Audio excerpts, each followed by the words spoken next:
Okay, good evening, everyone. Glad to see you. We're just going to wait another minute to let everyone come in. Much like shul, people come a little bit late, which is just fine. Except that I know you weren't schmoozing in the parking lot, so. But I'm glad everybody is here. Thank you for coming in. Just give it another minute and we'll be starting right away.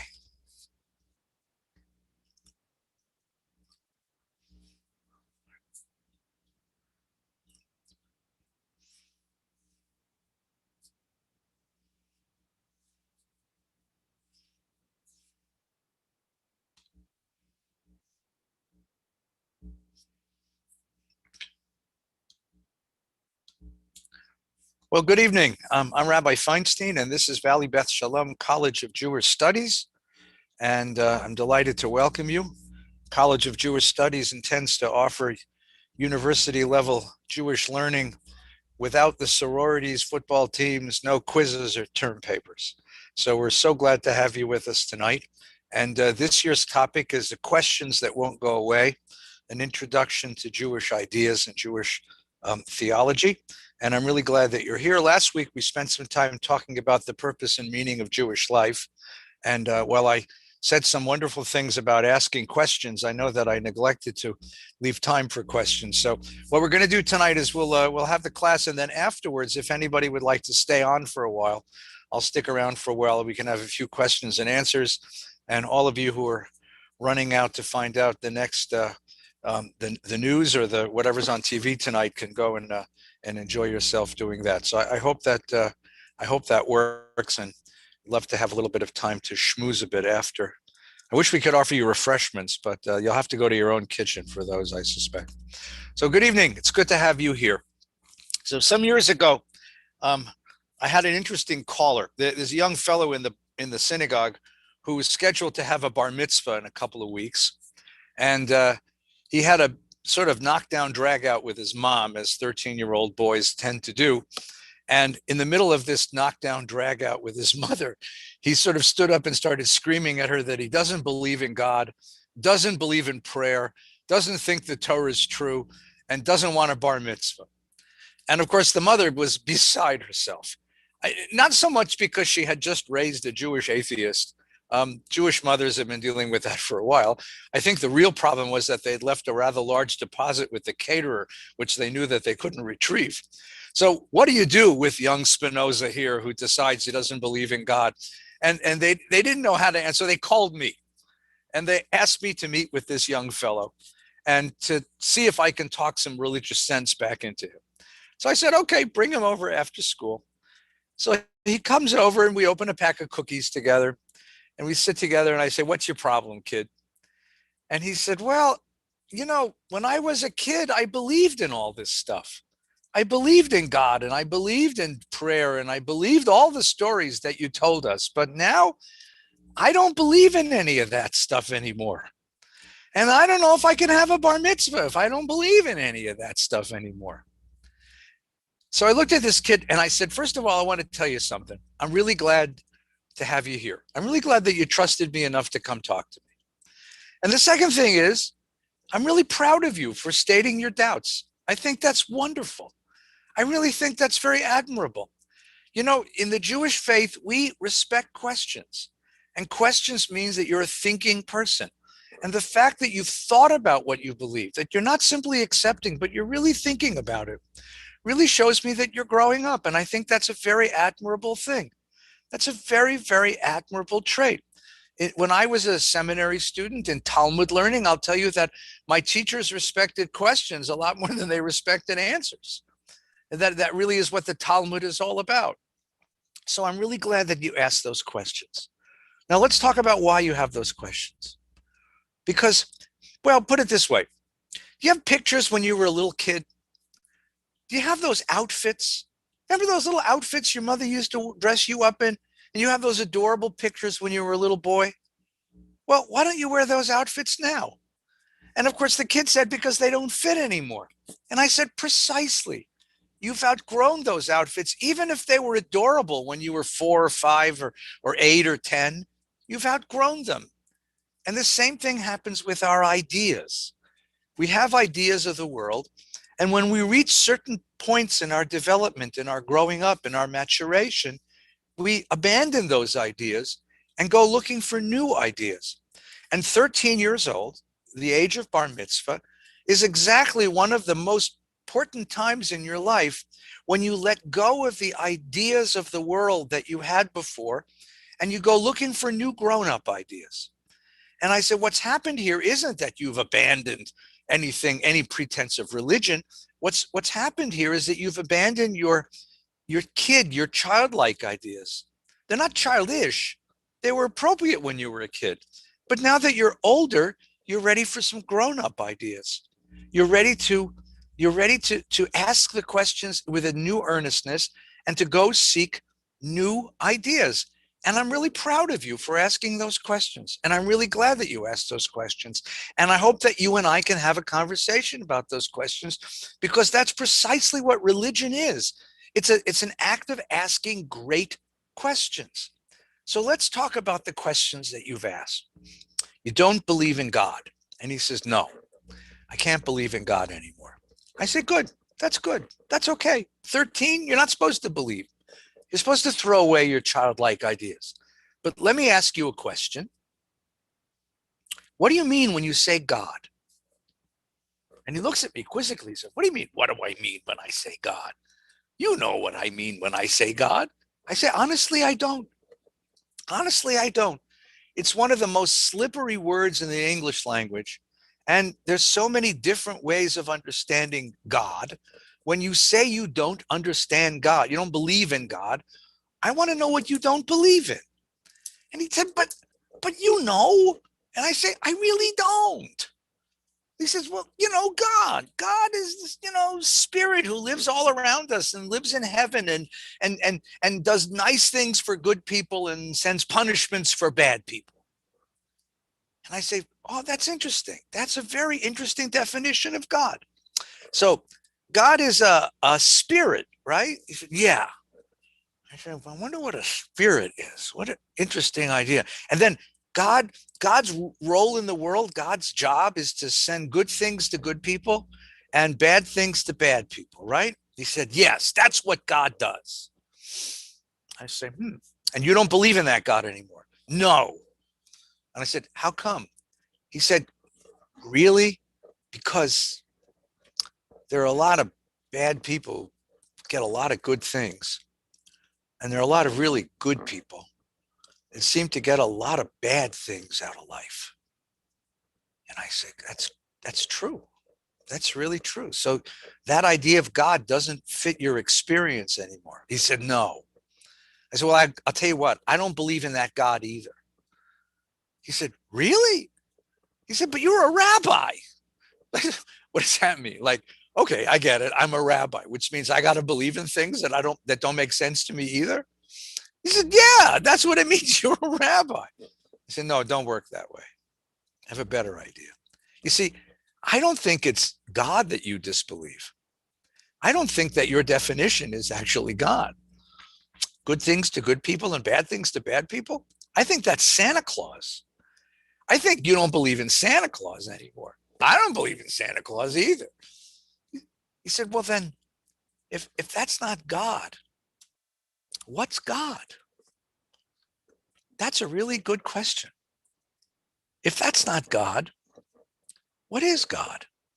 And if believing in God isn't believing that good things come to good people and bad things come to bad people, then what is the function, as it were? What is the result? What's the consequence of believing in God? That, I said to him, that's a wonderful question. That's a really, really powerful question. Where do you suppose we should go look for an answer to that question? That, by the way, just as a digression for a moment, anytime a child of any age asks you about God, don't give them an answer. Ask them, where can we go to find out? Allow them the freedom to go and seek an answer, because that's a much better pedagogic strategy for training up their own religious thinking than simply telling them, here's the answer. Well, we could look in a book, right? We could look in a book and see what ancient sources have told us about what it means to believe in God. We could go ask people who are believers. We could go ask people who really understand something about God, or look like they understand things about God. We can go ask them what they think. We can gather up the wisdom of tradition and see what it says about God. And all of those things are really important, and we should do those together because we'll learn a lot, I think. But most of all, the problem with doing that only, with looking in a book or asking other people or even consulting with the wisdom of tradition, is that it might not give us the God that we want to believe in. You see, ultimately, looking for an idea of God has to be convincing to me. It has to be persuasive to me. It has to reach my heart. Remember what it says in the Torah. This it does says, B'chol levavcha uv'chol nafshecha v'chol meodecha. You have to approach God with your all, with your head, your heart, and your hands, with your rationality, with your emotions, with your will, with your activities in the world. You've got to be whole about this. To do it with half a person, to approach God with your head but not your heart, or to approach God with your heart and not your head, or worse, to approach God with your hands but not with your heart or your head, it's not a full belief. But in order to find an idea of God that's going to really convince you and me, it's got to be consistent with something that's us. It's got to be consistent with our experiences of the world. It's got to be consistent with our aspirations, with our hopes of what we want to be and what we want the world to be. It's got to be consistent with our values. So put this in fancier language. A sense of what God is correlative to a sense of what we are. A sense of who God is, which is more important than whether I believe in God. But what do I mean by God? What is the absolute principle? You know, when I say the word God, I mean something which is an absolute principle, an absolute truth on which I rest my life. It has to be something that's consistent with my own sense of who I am, who I want to be, and what kind of universe I want to live in. Who I am, who I want to be, and what kind of universe I'd have to live in order to make sense of that. It ultimately, God is an answer to a question. And the problem is, what question is God the answer to? I mean, there's some people who think that God is the answer to the question of why is the world the way it is? And some people think that God is the answer to the question of how do I know right from wrong? And some people think that God is the answer to the question of I'm afraid of dying. What happens to me after I die? But I think personally that God is the answer to the question of do I matter? Do I have any existential significance? Do I matter in the world at all? And if I matter in the world, what kind of world do I have to imagine in order to imagine that I matter? Let me give you a little bit of an example. You know how you ever go to the mall just to wander around? Not, of course, not during COVID, but in the old days. You go to the mall on a Sunday afternoon just to walk around. If it's hot, it's a nice place to walk. If it's cold, it's a nice place to walk. Just to wander around and see what's in the shops and see who's there. But sometimes you go to the mall not to wander around. Sometimes you go to the mall because you want to find something. My wife sends me to pick up something from a certain shop. So you walk into this shopping mall and the thing's tremendous. And I can wander for hours and hours, but I don't want to do that. I want to find where I'm going. So if what you do is you walk into the mall and pretty near the entrance, there's always a sort of display. And on that display is a map. It's a map of the mall. And that map tells me how this place is set out and where I can find the thing that I'm looking for. And on that map is one very particular spot, which is very useful to me. It's the big red spot. And what does it say? You are here. You are here. I kind of think that religion is like a map. It tells me how the universe is laid out, not geographically. That's what astronomy is for. And not biologically. That's what biological sciences are for. But what the map tells me is where I can find the things that I most want out of life. where I can find happiness, where I can find fulfillment, where I can find love, and where I can find a sense of significance that I matter. And that's what the map tells me. And it tells me you are here, and it points me in a direction where I can find the things that I most want out of life. In that sense, I'm going to argue that everyone has religion. Everyone has religion because everyone has a map.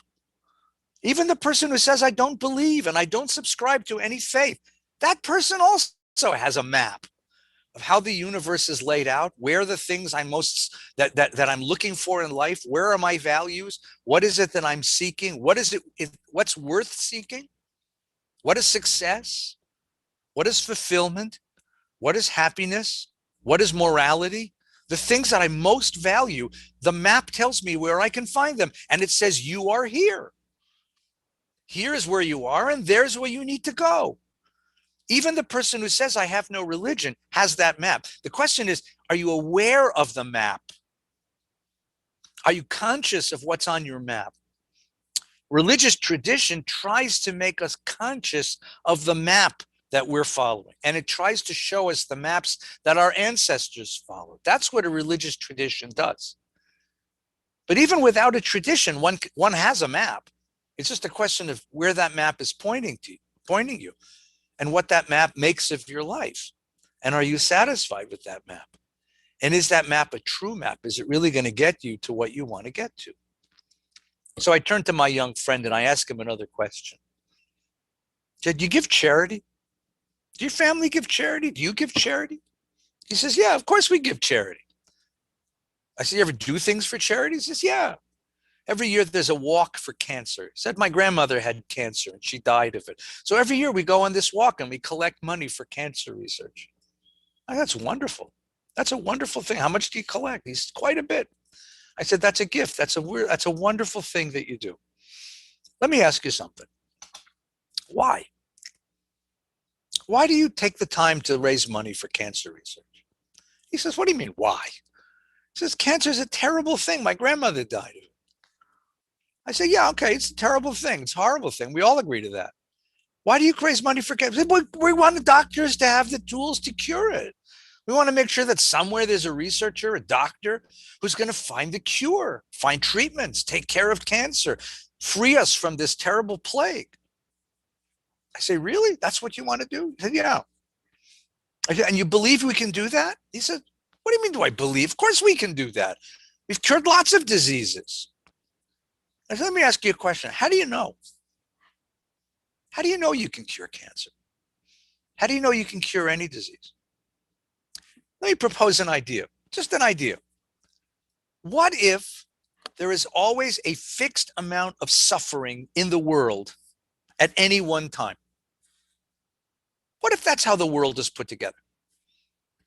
What if there's a fixed amount of suffering in the world at any one time? And if you take care of suffering over here, more of it rises up over there. So if you cure a disease, some other disease is going to come take its place. And if you feed somebody who's hungry on one side of the world, someone is going to starve on the other side of the world. How do you know that there isn't a fixed amount of suffering in the world at any one point? I mean, after all, look at it. There was tuberculosis, and then there was polio. First, there was cholera, and then there was tuberculosis, and then there was polio, and then there was cancer, and then there was AIDS, and then there was Ebola, and now there's COVID, and there'll be something else after this. How do you know that there isn't a fixed amount of suffering in the world at any one point, and therefore your charity is really kind of wasted? Maybe it makes you feel good, but in the end, it really doesn't do anything. It really doesn't solve any problem because there's a fixed amount of suffering in the world at any one point, and you can't do anything about it. And then the kid gets really angry at me, and he says, what are you talking about? That's nonsense. That's crazy. We cure diseases. We heal people who are sick. We feed hungry people. We find homes for homeless people. Of course we make it better in the world. So you believe that the world can be made better? Yes. How do you know? How do you know? He stops him in his tracks. I don't. But you believe it, right? He says, oh, yeah. Because if you didn't believe it, giving charity would be foolish, right? Yeah, and I really believe it. So think about that for a minute. That's a metaphysical proposition. We can ameliorate suffering. There is the amount of suffering in the world at any one moment is not fixed. It can be lowered. It can be ameliorated. It can be made better. We can reduce the amount of collective suffering in the world. But that's a metaphysical proposition that's not based on any empirical evidence. You can't prove that. You just believe it. So number one, something that's very important to you is not based on proof.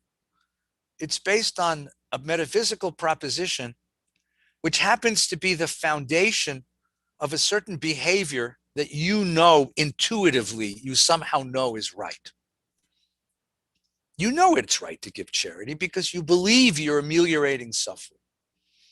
But you don't know that it really does. You believe that it does. You hope that it does. You wouldn't want to live in a universe where that wasn't true.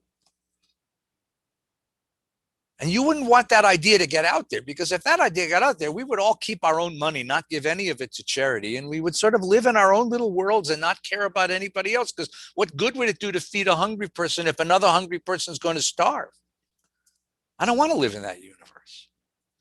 The whole idea that the world can be fixed, the Jewish idea is tikkun olam, that the world is broken. But implicit in the idea of brokenness is the idea that the parts are still there, that brokenness implies a latent wholeness that can be brought to the surface, that can be realized once again. That's the notion of the broken world. Latent in the world is the possibility of its repair. And that is not an empirical fact. That is a metaphysical proposition that we assume, that we believe, that we want to believe, that we have faith in. And if you're very cynical, you can deny it, but most of us don't. We want to believe in that because we want to live in a world where charity makes sense. We want to live in a world where altruism makes sense. We want to live in a world where kindness makes sense. We want to live in a world where we can fix things and know that the world we leave behind for our children and for our children's children is a better world than the one that we inherited. And so we believe that we can make the world a little bit better. Maybe a lot better, maybe significantly better. And number one, we believe in that. Number two, once you believe in that, that proposition compels you to act in a certain way. Because once you state that belief that the world can be repaired, what are you doing with your life otherwise? That's what you need to be doing. That proposition carries with it a moral, an ethic. You have to behave in that way. It's compelling. It compels you to behave in a certain way. And not just that it compels you to behave in a certain way, it offers a kind of reward, because it says, if that's the way the world is, and that's the way we ought to be behaving, and that's what we should be doing in the world, and that's what compels our behavior, then the result of that is a certain satisfaction. A certain sense that my life matters. I've made a difference. That's where I'm going to make a difference in the world. It comes with a certain reward. It comes with a certain satisfaction. That's the beginning of faith. See, God is an answer to a question. The problem is, what question is God the answer to? What question is God the answer to? If you live your life only concerned about yourself and never look outside the boundaries of your own self, you're probably never going to ask a question that brings God to the fore. But once you start looking at the world and feeling something about the world and being confronted by the world and its issues, then suddenly you're going to stop and say, well, wait a minute. What do I believe? Where is my map? Let's take a look at that same issue. But let's see how it's reflected in an ancient text, in a text which I think is critical for this conversation. So I'm going to put a text up on the board, and everybody is welcome to it. Wonderful. I'll be glad to, we'll put this up online. I think it's up already. There's a wonderful introduction by Professor James Kugel, who's a professor. Now he was at Harvard, now he's at Bar Ilan in Israel, where he basically says ancient peoples may have had less technology than we do, but they had wonderful ways of seeing the world that we can learn from.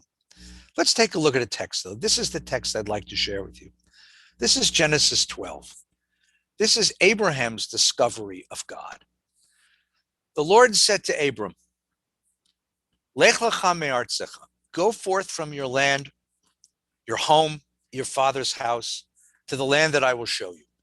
I'll make of you a great nation. I will bless you. I'll make your name great, and you be a blessing. I will bless those who bless you, and curse him who curses you, and all the families of the earth shall bless themselves by you. Abraham went forth as the Lord had commanded him, and Lot, his nephew, went with him. Abraham was 75 years old when he left Haran. First of all, just notice that last little comment. He was 75 years old. So the search for God, the search for a sense of who God is, the ability to listen to God doesn't come when you're young. You know, my 13-year-old friend is exactly where he's supposed to be. It takes a while in the world. It takes living in the world a while to become sensitive, at least to the way the Jewish tradition understood, the way the Jewish tradition understood this process. Look at this again. Look at this not as simply as Abraham's experience, but look at this as a parable, as a symbol, as it were, for all of our experiences of seeking God in the world. The Lord said to Abraham, go forth from your land, your home, your father's house. The first thing is to confront God, is to transcend your own limitations. When I give charity, what am I doing? I'm giving up something of myself. I'm giving it beyond myself. I could spend that same money on me. There's so many things I could spend on me. My God, turn on the TV. There's a commercial every 10 minutes telling you what you can spend your money on that will make you happier, that will give you satisfaction. There's clothes and there's tchotchkes and there's food and there's trips and there's experiences. But instead of all of that, I give charity to what? To something that I believe in. Because to believe in God is to experience a transcendence, to go beyond myself. Leave your home, your father's house, leave your land, leave what's familiar to you. Leave where you are, leave your own limitations and go beyond. And I will go to the land that I will show you. Now that's an odd thing, by the way. Somebody says, I want you to go someplace and I'll tell you where you're going. I mean, usually you would tell a guy where you go. It's like asking, have you ever been to Israel? And you ask directions in Israel. They say, just go a while. And then when you get there, ask somebody. It's like, give me directions. And God says, no, this journey doesn't have a specific destination. Once you go on it, you'll find your way, I promise you. This is an indeterminate journey. I'll make of you a great nation. I'll bless you. I'll make your name great. Those are the rewards. You will gain a sense of satisfaction. What you're looking for in the world is something, a sense of who you are, and a sense that you matter in the world, that you have an impact on the world. And this is what you got to do for me, says God. Heye bracha in Hebrew. Be a blessing. Be a blessing. And it's in Hebrew, it's called a tzivui. It's a command form. It's very rare. Be a blessing. I know what it means to say a blessing. What does it mean to be a blessing? Is anybody in your life that you know and you mention their name, you go, my blessing. She's my blessing. He's my blessing. To be a blessing, that's what we were called upon to do. To confront God in the world is to transcend the limitations of my own existence, to reach out beyond my own boundaries and to be a blessing to the world. To be a blessing. And notice what God doesn't say. He doesn't say what you think he's going to say. Because you're so used to religion, you think you know what he's going to say. You think he's going to say, be a blessing to me, obey me, follow me, do what I tell you to do. Nope. Look at the next line. I'll bless those who bless you. That's nice. I'll curse those who curse you. That's better. I have that on a bumper sticker on my car. And all the families of the earth shall be blessed with you. You bring blessing to all the families of the earth. you're not to obey God. That's not what this is about. You're to find a way to be a blessing to all the families of the earth. The question is, what gives me a sense of significance? What am I to do with my life? Where am I in the world? What am I supposed to be doing in the world? And the answer is, you're to be a blessing. And this is the confrontation with God. And again, notice what's so interesting. Abraham listens and he believes him. He doesn't stop and say, who's talking to me? Who is this? There's a sort of unself-consciousness about this, because this is what he's been looking for. This is the answer to his question. His question is, where am I to be in the world, and what am I to do in the world, and what will give me a sense of my own significance? And God shows up and says, this is what I need you to do. And he says, yes, he's compelled by that. He's confronted by a God who tells him, you have the power to bring blessing to the world. And Abraham accepts that. He blesses, because in that he finds his own existential significance. Now, any first-year philosophy student in college, and I was once one, can rip this apart. How does he know it's not a projection of his own ego? How does he know there is a God? How does he know this isn't some projection of, there's so many reasons, but you don't know what's out there. But that's not the point. The point of the text is that the question is a very deep question. Where am I to be? What's my map? How do I find my way in this world? Where am I to go in this world? And this God shows up, and it's not that the God solves the problem, that God points him on the way. And that's what this God does. The same thing happens to Moses. Later on in the Torah, Moses is going to have his own moment, his own experience. He comes down from the mountain. He brings the people the 10 commandments. They're worshiping a golden calf. He smashes the tablets. God says, I'll never be with this people again. They're too corrupt. Moses says, you don't go, I don't go. All right, God says, okay, you win. I'll change my mind. And then if that happens, Moses says, you change your mind. What kind of God are you? Change your mind. What kind of God changes his mind?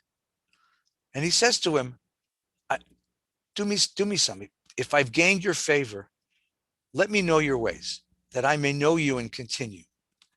Who are you? Moses says to God, the same question my little friend, my 13-year-old friend asked me. Who is this God? Who are you? Right? And God says to him something really strange, right? God says, I can't tell you. You cannot see my face. My essence is not something you can behold, because it's bigger than you. It's beyond you. But you can see my back, right? Here's the line. I will pass by and you will see my back, but my face you must not be seen. The Bible, the Torah, the Talmudic tradition is not interested in the essence of God. They don't ask that question. What they ask is, where can I see God in the world? To see God's back is I can follow him. That's what Moses at the beginning, show me your ways. I want to follow that. I want to know the map. I don't need to know the essence of the divine. I want to know the map. And what God tells him is compassionate and graciousness and slow to anger. And that becomes the definition of God in the Jewish tradition.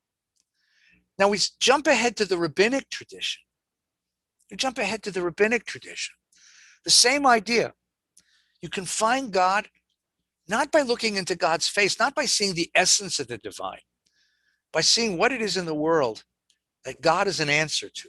So here is a Midrash on the section we just read. It's a beautiful Midrash. You know, God says, Lech lecha me'artzecha to Abram. And here's the Midrash. Rabbi Isaac said, to what may it be compared? Who is this Abraham? How did he find God? How did he know that it was God?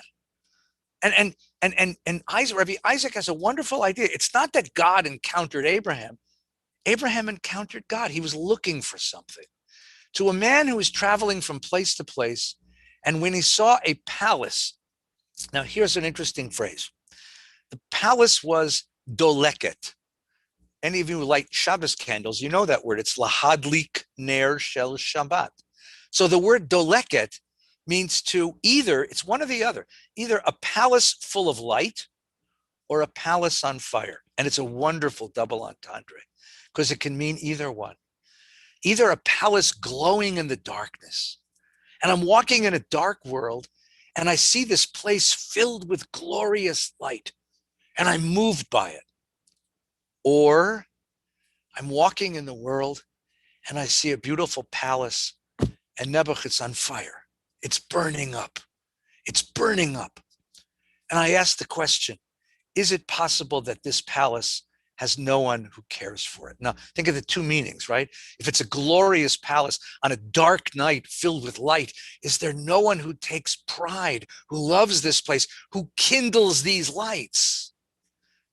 And the other one is, it's a palace on fire. And is there no one who grieves, who cries for this beautiful home, this beautiful world that's on fire? And that's Abraham. And out of the building, out of the palace, the owner says, I am the owner. I am the Balabayit. I am the owner of the palace. And Abraham said, is it possible that this world has no one who cares for it? And God says, I am the master of the world. Now, just consider that for a second. It's a beautiful double entendre, right? There's two different midrashim stuffed into one because of the two meanings of the word doleket. Either the world is a glorious place, and Abraham wonders, is there no one who created this place and shares my sense of glory? Am I the only one who sees what a glorious place? Is there no one who takes pride of ownership in this world? And God shows up and says, it's my world, and I want to share it with you. And then the other one, which is equally powerful, is there's a man who looks in the world and sees a world on fire and says, there's no one who cares. Is there no one who cries for this world the way I cry for the world? Is there no echo of the suffering in the world the way I suffer for the world?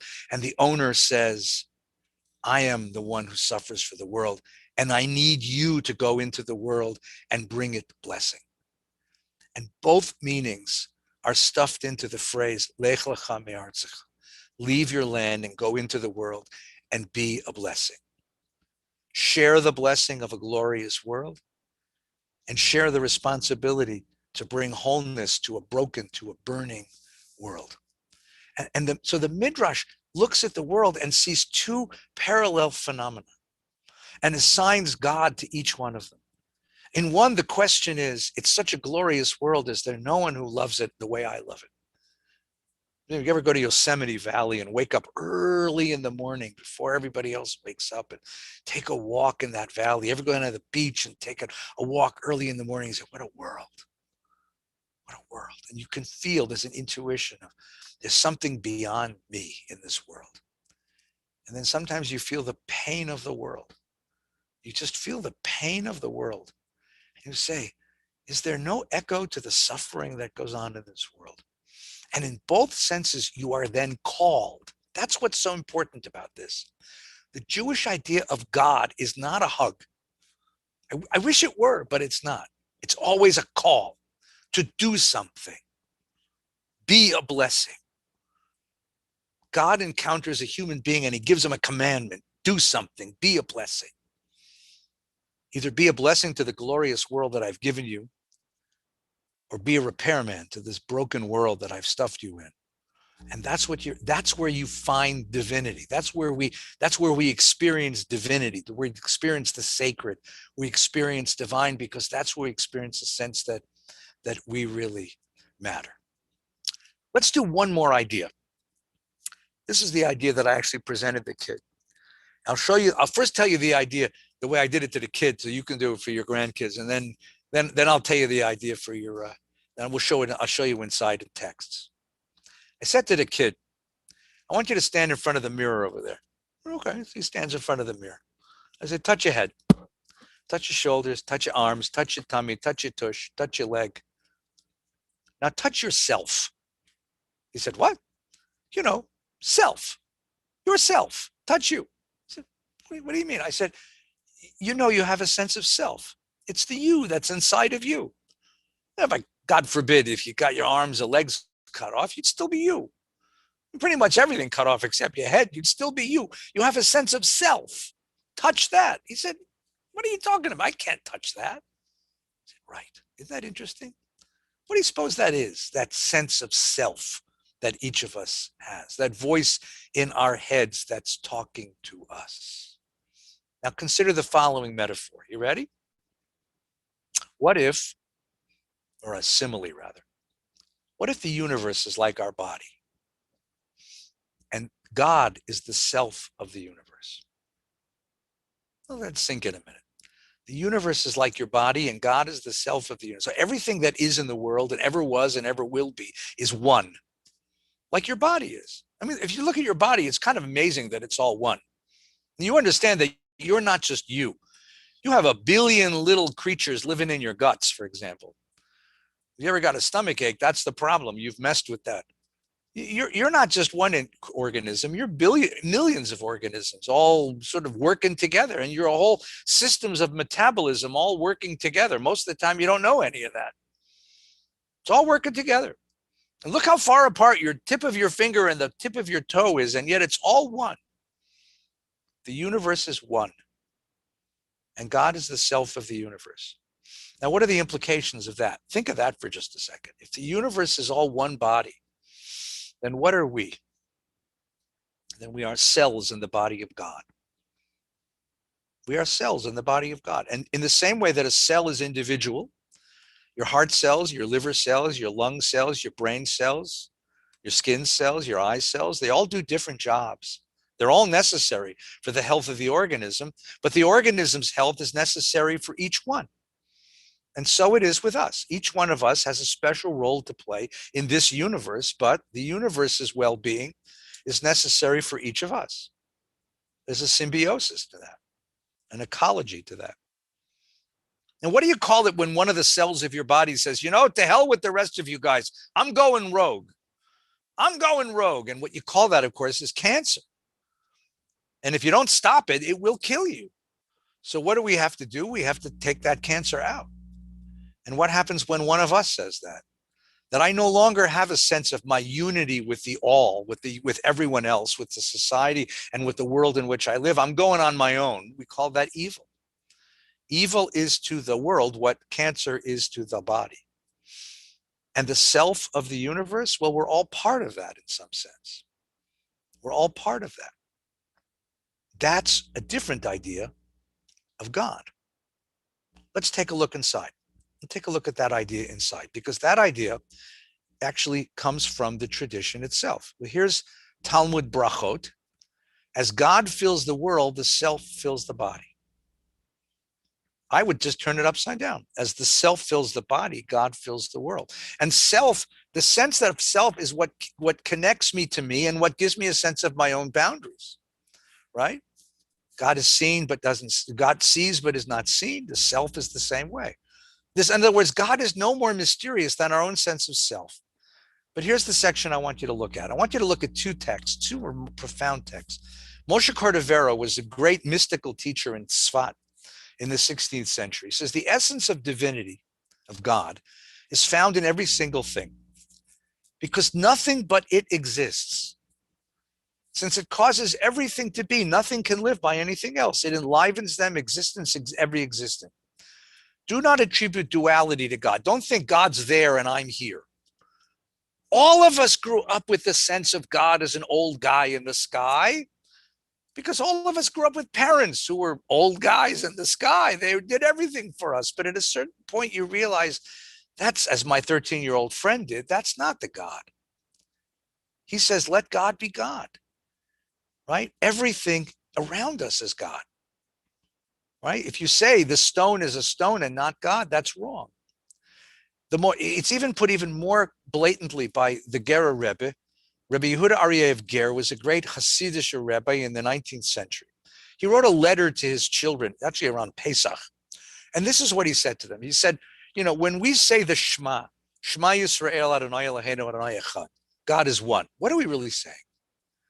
What we're really saying is, it's all one. What is the meaning of that? What we're really saying is everything that exists in the world, spiritual and physical, is God. It's called pantheism, or rather panentheism, actually. It is only because of contraction that that holiness descended into physical things. Because of this, every person can attach himself to God wherever he is, through the holiness that exists within every single thing, even corporeal things. You just have to get out of your own way, he says. And that's the mystical idea. The mystical idea is that we're all part of one. We talked about last week that there's oneness. And to believe in God is to recognize that I am me. I am an individual in the same way that the brain cell is a brain cell, and the lung cell is a lung cell, and the liver cell is a liver cell. But I'm part of a oneness, a unity in the world, and I'm responsible for the oneness of the world. And the oneness feeds me, and I'm part of the oneness. Now, my teacher, Rabbi Schulweis, he wasn't a mystic in any sense of the word, except he made one small correction to the Rebbe. He basically says, yes, that's exactly who we are. We're part of the one. We are the thinking part of God. We are the thinking part of God. We are the acting part of God. We are the doing part of God. And therefore, to say that I believe in God is really not as important as to say that I'm doing God. I'm behaving in a godly fashion. I am taking responsibility for all that are around me, and in taking responsibility for all that's around me. That's when I'm acting in a godly fashion. And acting in a godly fashion gives me that sense that I matter, which is really the ultimate test, I think, of what an idea of God is. Well, we've done this now for about 45, 50 minutes. Let's stop for a few moments now, because that's an awful lot to absorb for one night. And I'm going to put this on gallery so we can remove spotlight, put it on gallery, and we can ask. So let's do this. There's an awful lot of us. So if anyone would like to ask a question, okay, I'd be happy to do it. Use the chat feature. Okay, use the chat feature, and I'd be glad to entertain a question from anyone. A question is a single sentence interrogatory, begins with the words what, when, why, where, and how. And I'd be glad to try and answer questions that anyone might have that we can continue to converse. Unless I put you all to sleep, which is such a powerful thing to be able to do.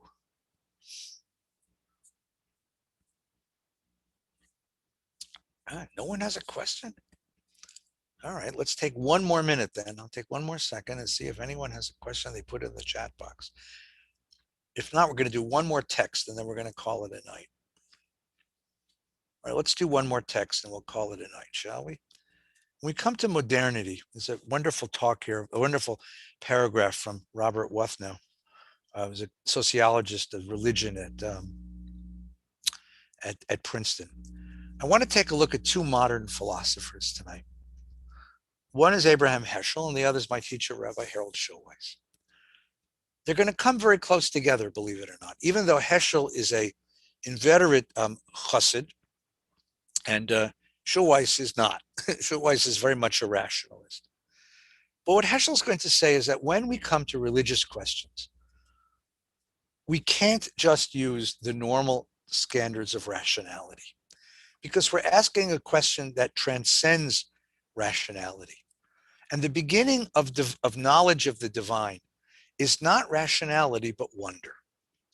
It's to walk the world as the Midrash pointed out, as Abraham did, to look into the world and say, oh my God, look at that.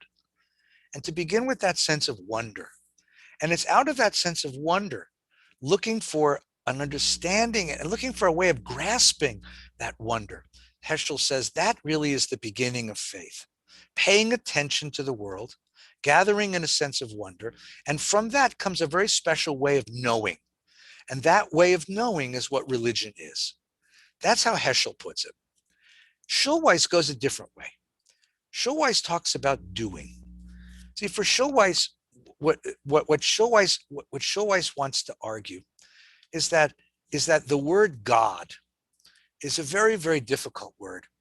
And when we see the word God, we respond right? Like my friend, the 13-year-old did. And we're put off. He says, so let's do something different with God. What if the word God is a verb, not a noun?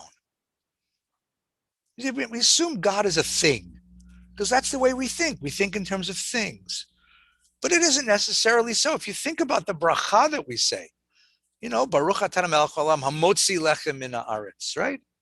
Blessed is God, praised is God who feeds the world, brings forth bread from the earth. He said, what's the important part of that? It's the verb at the end, bringing forth bread from the earth, creating healing, bringing peace, finding justice. The brachot that we say point to sets of activities when we behave in the world in a certain fashion. And for Schulweis, and actually in this he's very consistent with Heschel as well, it's not a question of do I believe in God? It's a question of do I live a life that's godly? Do I live a life in which I feel that I am confronted with the demand to act in a world that transcends my boundaries, that reaches beyond myself to bring blessing to those about me? Do I behave in the world in such a way that I take very seriously this idea that I can repair the world and that's what I'm ought to be doing? Do I live in which map am I living on?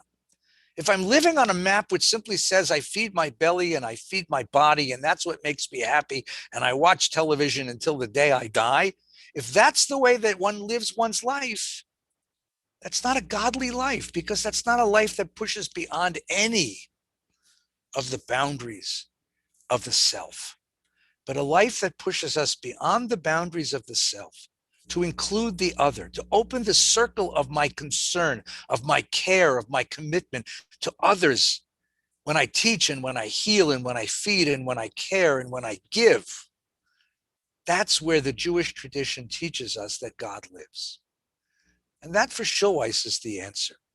He lived in a moment when it was incredibly difficult to talk about God at all because of the horrors of the Holocaust, and decided that the only way to talk about God was to talk about an openness to a certain kind of life and an openness to a certain kind of experience.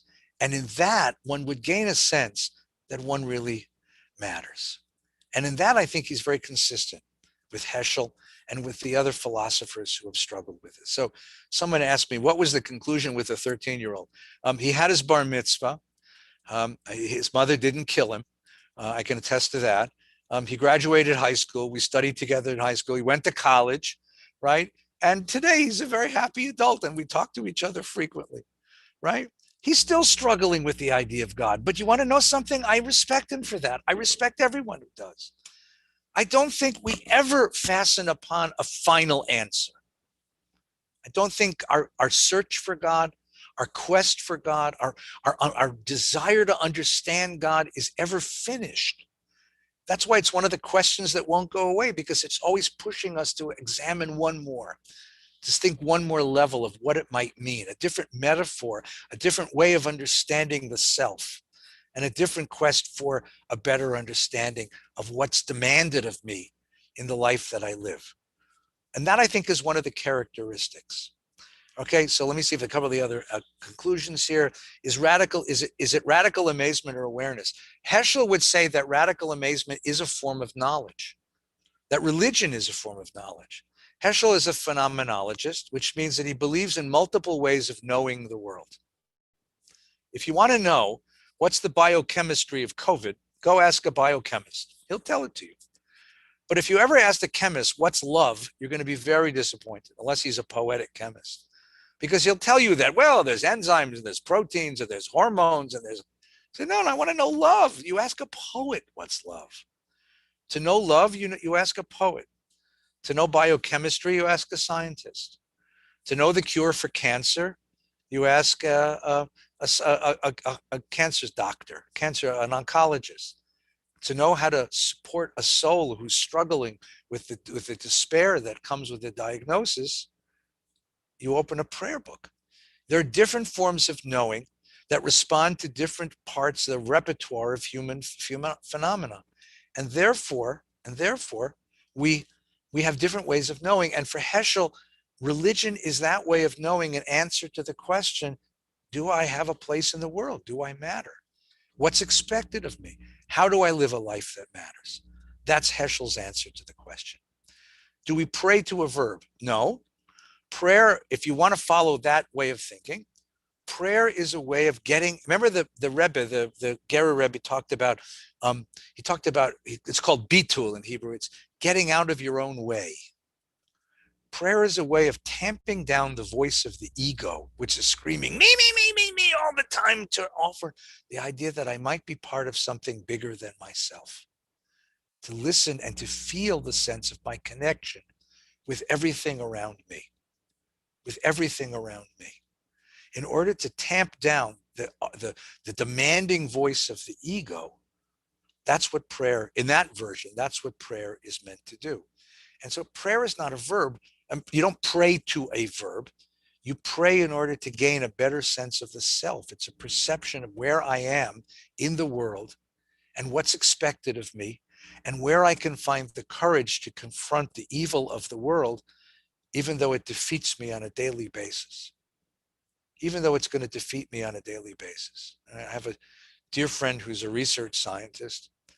And one night I was visiting a patient at UCLA Hospital. And I finished our visit about 11 o'clock and gave this person a hug. And I was walking out of the hospital about 11 o'clock, and I see my friend walking in. And I said, "What the hell are you doing here this late?" He said, "I'm in the middle of the best experiment." He said, "We've failed hundreds of times, but this is the one." And I so admire that. His tenacity, his courage to keep going, not let go of this dream of finding a cure for a disease that afflicts so many. Well, part of what prayer does is give us that courage to keep going in a world which keeps knocking us down. And that's what we're here to do. Well, ladies and gentlemen, it's 8 o'clock, which means we've come to the end of our hour, and I thank you for listening. If anyone would like to stay on and just schmooze for a few minutes, we'll stay another 15 minutes, but this is where we're going to end the lecture, and I'm going to open it up to anyone who'd like to ask questions and pose problems, and we'll see each other next week at 7 o'clock, and the question is going to be, is the Torah true? Or as my kids would answer, where are the dinosaurs, Rabbi, if the Torah is true? And that's going to be our story next week. So everybody take very good care, and we'll see each other next week at 7 o'clock, unless you'd like to stay on and schmooze with me for a little bit, a little more time. Okay?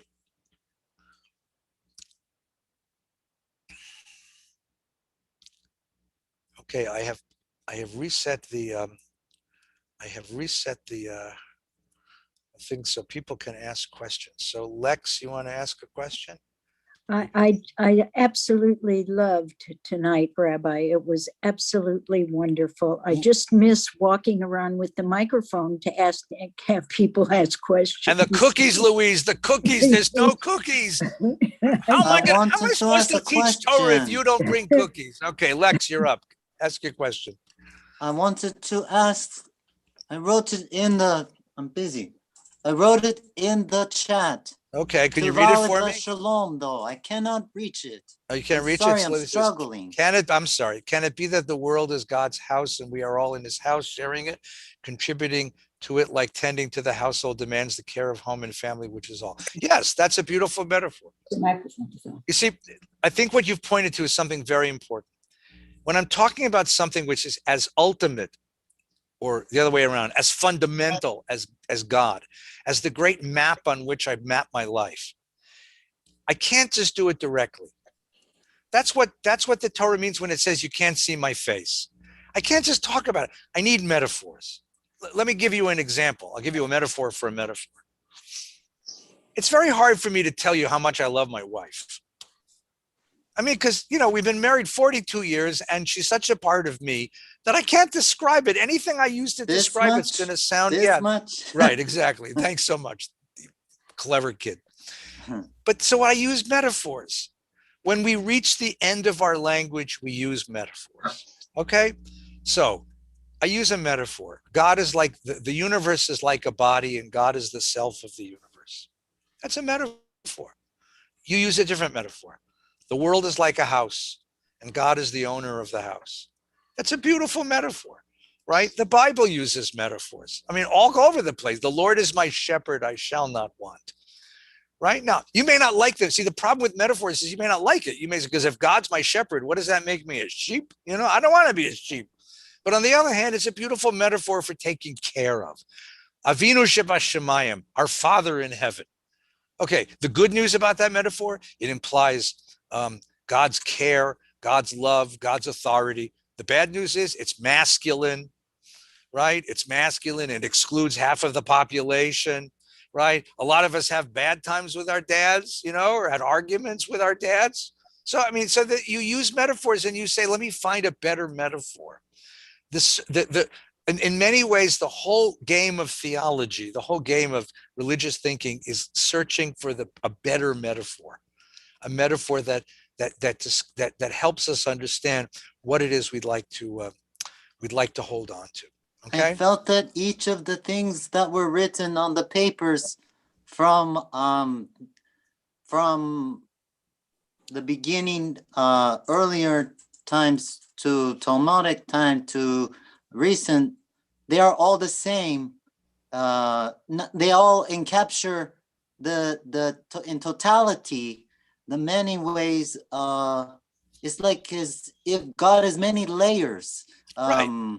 And all of those layers are you just showed us slices of those layers, but they all go together. Well, like I'm trying to find totality. I'm trying to maybe find I'm not making sense. No, you're right. No, I'm trying to find what I tried to do tonight is to try to isolate some of the elements that unite all of them. One of the layers. I love today's talk. Well, God bless you. Whoever God is, may God bless you. Right? That's what we tried to do tonight. So that's where we are tonight. Florence Hendler, Mr. Hendler. No. Okay. Say Hi. your name. I'm Dan Goodstein. You know me. You know Hi. my brother Lori. Yeah. How are you? Good. How are you? It's great to see you. Good to see you. I want to explore something with you. Please. You said that when God exists in each of us, we are part of a oneness. We are the thinking, acting, doing part of God. Mm-hmm. I have a problem. You're 13-year-old. He is 75 years younger than I am. Yeah. He and I have the exact same struggle. Yeah. About this guy, God. That's right. And my question to you is this. We tend to believe that God lives outside of us. We personify him as if we're us and there's another person out there and we call him God. Right. And it male or female doesn't make any difference, but there's another person out there we call God. If that is true, would it be true that when the last person on earth dies, does God die? That's a really if God interesting is within question. us, when the last person on earth is no longer here, Yeah. What happens to God? That's a really great question. But you see, so you have this idea that God is outside, that God is somebody else. It's an other. And the other, God who is an other confronts me and talks to me and tells me to do stuff and rewards me and punishes me. And then you come along to this mystical tradition that we read, Cordova. Cordova says in the 16th century, don't think of God in dualities. I'm here, God's there. God's above, I'm below. Think of it as a oneness. Think of it as one, as a wholeness, and you're part of the whole. And you're part of the whole. You see? And if you think of it that way, what are the implications of that? What does that do for us? How does that change the way we think? You see? And if you started to think about the whole world as one, you think about a deep sense of responsibility. Look, a deeper sense of responsibility for my family, a deep sense of responsibility for my community. Look what it makes me do. Look how it changes my whole vision of myself. Myself is not so small anymore. It's a lot bigger now, right? I mean, just think that's what this idea of God does. It opens up the self. It opens up a sense of the self. Now, your question is a very interesting one. Suppose there were no people left on the world. Would there still be God? That's a really interesting question. I don't know. I mean, it's a really interesting idea. If there were no people on the world, would there be a God in the world? Well, I mean, if you're a theologian, you say yes. If you're a religious person, you say that God is eternal. You say yes, but the real problem there is, the real question there is, kind of God would it be if there was no one around to be aware of God, to act godly in the world? No one but protozoa. Would the world then evolve new people? I mean, it's a really wonderful question. But see, what I'm really interested in is that's a problem. That's a very abstract kind of problem. I'm like worried, like, what am I supposed to do tomorrow? How do I walk the world tomorrow? With what map in front of me do I walk the world tomorrow? Right? Do I walk the world tomorrow and see the guy who lives across the street and think of him as a stranger? I have no business with him and he has no business with me, and leave me the hell alone? Or do I look at the guy across the street and I say, he and I are one? My happiness is somehow wrapped up with his happiness, my satisfaction with his satisfaction. His condition in the world is my responsibility too, and mine his. And let's look at each other as part of a oneness. And that's the morality that flows from that. I'm interested in the morality, and because I'm interested, to me, the whole belief in God is not a question of what happens after we're all gone. It's a question of what is the significance of my own being right now? That's the question I'm trying to answer. I hope that helps a little bit. So I hope that helps. Stanley, you want to try to answer a question, ask a question? I have a question. Would you say that the whole Torah is a metaphor with the anthropomorphic God? You're going to have to come back next week, because we'll talk about the Torah next week. Is that a sneaky way to get people to come back, or what? That's going to be our topic next week. What is the nature of Torah? If that's what God is, what's the nature of Torah? Don, you're up. Yeah, I tried to put together a question, which was very difficult, because here's what I wrote. If one doesn't connect with God, why do we need to only find God as an approach to, well, the story, to study godliness in the temple Hello. and God calling you. Yeah, it could be, but also, I think that people that really connect to God and really feel the God, I think the connection is a beautiful thing, and I think it's wonderful no matter what religion you're in. It's like that connection, and you talk about that. I agree. It's like the rituals of the temple are really, frankly, I wrote down here. It's a means to get to the sermon, because that's where the intellectual part really touches my soul is. God bless you. You go to a good shul if you can't wait to get to the sermon. That's for sure. Well, either that or you're a very twisted soul, my brother. We are blessed with great leaders. You're a very twisted soul, my brother. You're a very twisted. Look, here's the question, and I think you appreciate this because I know what you do in the world. What map are we working off of? I'm really interested in what map people are working off of. You know this because you do this, so beautifully.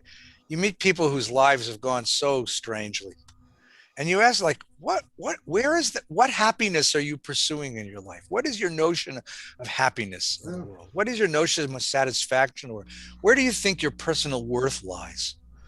That's what really interests me. And God is one language for discovering that.